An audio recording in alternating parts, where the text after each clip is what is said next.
بسم الله الرحمن الرحيم. هل أتاك حديث الغاشية؟ وجوه يومئذ خاشعة عاملة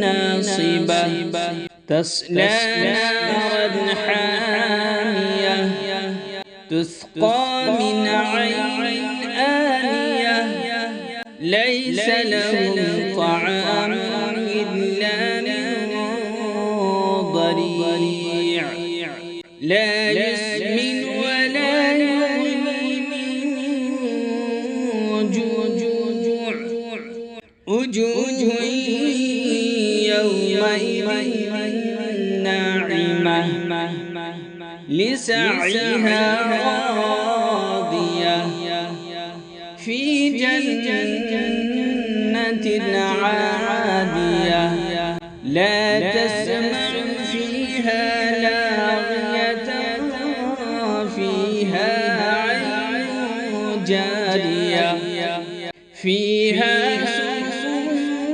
مرفوعة وأكواب موضوعة ونمارق مصفوفة وزرابي مبثوثة أفلا ينظرون إلى الإبل كيف خلقت وإلى السماء كيف رفعت وإلى الجبال كيف نصبت وإلى الأرض كيف سطحت فذكر إنما